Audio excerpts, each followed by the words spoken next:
What is the Matrix? Control. The Matrix is a computer-generated dream world, built to keep us under control in order to change a human being into this. No. I don't believe it. It's not possible.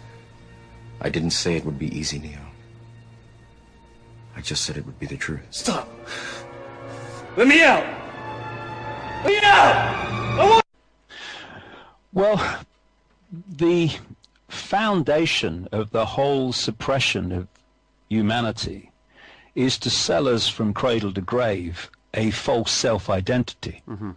You know, if you had 7 billion people plus who realized that their name and their job and their family history and their life story were not who they were, but what they were experiencing. And who they were was an expression of an infinite, limitless awareness that is having that experience. Then trying to control, suppress, and herd 7 billion people in that level of self-awareness would be, well, it'd be a joke. Don't even start. Where you're going to start? Impossible. Yeah. So this conspiracy, fundamental bottom line, before we could go into any detail about banking scams and political scams and engineered wars, is to make this infinite awareness so programmed, so capture its point of attention and self-identity that it believes it is Ethel Jones. I work down the store. I was born in Dublin in 1948. I went to this Catholic school, and then I got myself a job, and then I got married, and I'm just little me. I'm just Joe Public. What? I have no power. Then if you program someone into that self-identity, then you put lots of people like that together, and you can control them, and you can manipulate them, and you can herd them, and you can direct them in the way you want them to go, and you can do it without challenge or effective challenge, because the people you're targeting have been convinced they have no power to challenge you anyway. Indeed, because they're so head down trying to survive because of the way you've orchestrated the economic system, they have not had time to lift their head and look around and go, so that's what's going on. So they don't even know you exist, never mind what you're doing. Yeah. And this is the life story of billions of people, generation after generation after generation. And I've used the key word there, survival. And you can add to survival capturing attention. Because if you can get people to wake up every day having to survive another day financially, another week financially, another month financially, if you can focus the attention of people on survival, and those that are more financially fortunate, you focus their attention on achievement, on a career, or people who are into religion, you focus their attention on a religion. What you're doing, John, is you're focusing people on dots. You're focusing on a dot, I've got to survive, and it's a very big dot these days. You're focusing people on the Christian religion, it's a dot, that's my life. You can focus people on Manchester United. Yeah. And it's a dot. You can focus people on, I want to, have this successful banking career, political career, legal career, whatever, media career. It's a dot.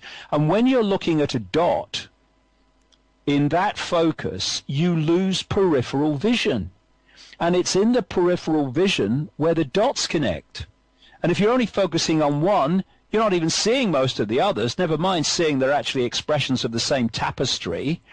And this is how it's done. And then you've got divide and rule, because what you've got is a situation where there is one infinite awareness, one infinite consciousness, and we are different expressions of it. We're different points of attention within that consciousness. So someone who's obsessed with Manchester United, his point of attention is Manchester United, and someone else's point of attention is survival or whatever. Yeah. But if we just awaken and open our minds, these cliches that have these fundamental truths in them, if we just open our minds, what are we doing? We are expanding our point of attention.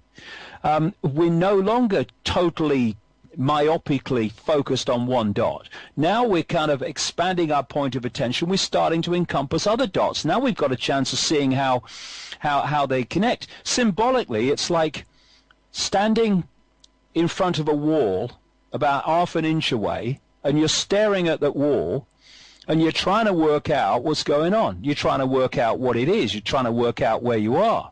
That's what happens when you focus on dots to the exclusion of everything else. But you start walking backwards, and now you're expanding your field of vision and awareness. Now you see the brick is part of a house. Now you see the house is part of a street. The street is part of a town, and so and so and so on. You go on. Mm-hmm. So you go out to a spaceship, and you see that actually the brick is part of a planet and a universe. So the point of your attention is key, because that's going to give you the fix on who you are, where you are, and the nature of what's going on.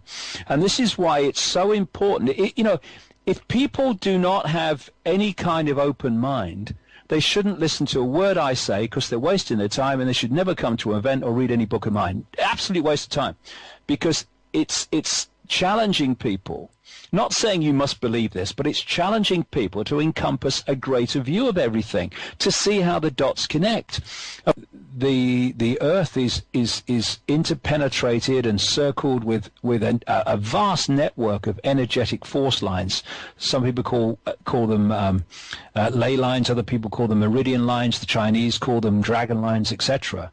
And where a lot of these lines cross, a massive vortex is thrown up of energy, which if you can impact upon that vortex, that change goes out down the lines through which the energy is spinning from the vortex, and impacts upon the energy field of the Earth in general, therefore the sea we're living in. And London is a major center of this global grid. That's a key, and so is Rome, and that's why these families build their main centers on these Earth energetic major points. This is why the Olympics was in London at this time, following on from the Diamond Jubilee of the Queen, when there was lots of ritual and massive crowds in London and all the rest of it.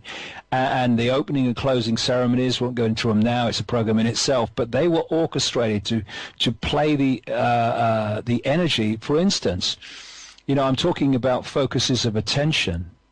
At the point where that Olympic flame came together in that very unique way that it did at the end of the closing ceremony, yeah, billions of people worldwide, not just the 80,000 in the stadium, billions of people worldwide were focused upon that flame.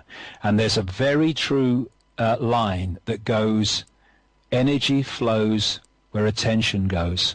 When you can have somebody, I was doing a radio interview the other day, and the host was talking about the fact that he felt someone's was looking at him. He says, I felt like the eyes in the ear, stuck in my back. He said, and I turned round and there was someone staring at me. Well, obviously it wasn't the eyes of the person that he was feeling. It was the person's focus of attention, which takes an energetic form, and thus you feel it within your energetic field. It comes through to the conscious, if you like, senses, and you think someone's looking at me, and you turn around. This is where so much of this so-called paranormal and all this other stuff comes from. It comes from information entering at the electromagnetic level and coming through to the conscious mind, and you think, well, where did that come from? It came out of nowhere. It didn't. It came into the conscious mind from the electromagnetic level. The paranormal, John, as it's called, takes us into those levels that awaken us. That is why the system has marginalized the normal that they don't want people to know about, and they call it the paranormal, and blood, gore, suffering are the norm, the normal. I say to people, do you think this world is sane? Yeah. Well, please call me insane, because if you think I'm sane, I've got such a problem. You know, how can we be happy about being called sane by a world that's clinically insane? So when you think about the eyes on the back example, and someone feels it and turns around, imagine the energy generated by the focus of billions of people on that flame. Now, on the electromagnetic level, on the deeper level beyond that of non-form energy, they trawl that because they know what they're doing. Because this is not just about a network of families in human form. It's about things that go much deeper than that. And I go into that in great detail as well. The way they are giving their minds away, giving their energy away, giving their lives away, giving their right to think for themselves away to these few elite manipulators and front people and deeply, deeply privileged get rich quick on the basis of the energy and the efforts of the people. I mean, for goodness sake, a few people can't control the world. It's a doddle.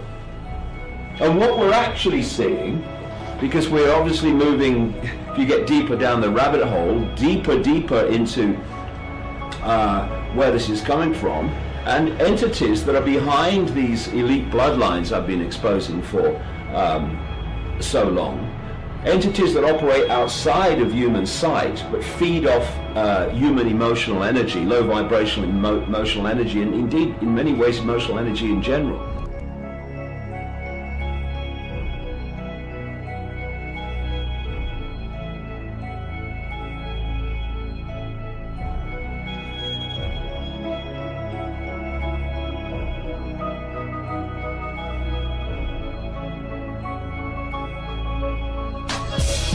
Watch a scaffold and fall into the hearts of men, collapsing Vegas stalls. Looking around, we all wonder if Armageddon is real or just a perpetuated myth. Though we barely breathe, we can start to see all the lies that filter down and trickle slowly.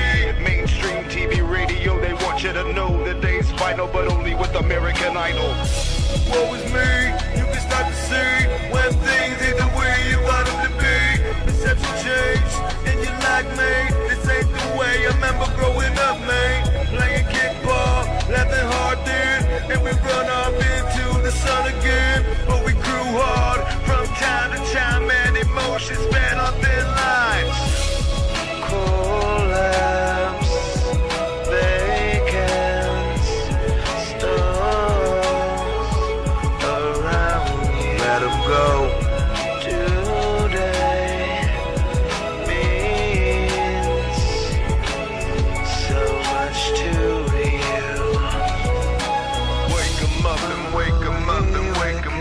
When will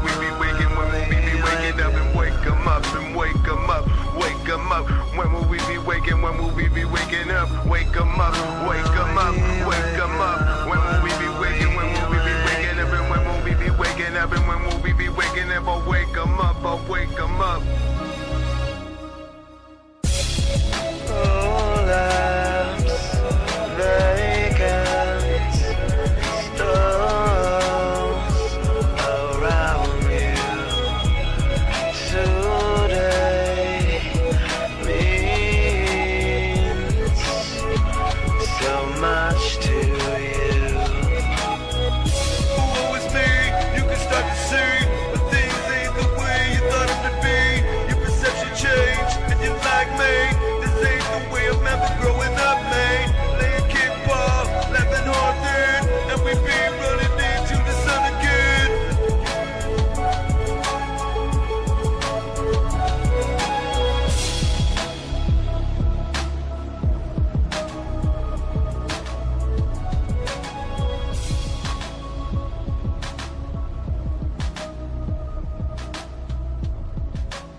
just said it would be the truth. Stop.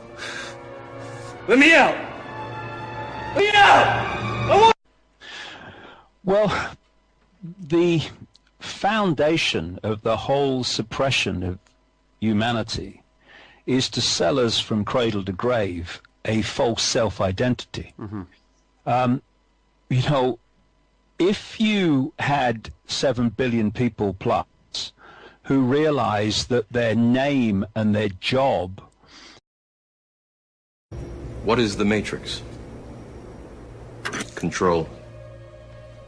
The Matrix is a computer-generated dream world, built to keep us under control in order to change a human being into this. No. I don't believe it. It's not possible. I didn't say it would be easy, Neo. And their family history and their life story were not who they were, but what they were experiencing. And who they were was an expression of an infinite, limitless awareness that is having that experience. Then trying to control, suppress, and herd 7 billion people in that level of self-awareness would be, well, it'd be a joke. Don't even start. Where you're going to start? Impossible. Yeah. So this conspiracy, fundamental bottom line, before we could go into any detail about banking scams and political scams and engineered wars, is to make this infinite awareness so programmed, so capture its point of attention and self-identity that it believes it is Ethel Jones, I work down the store,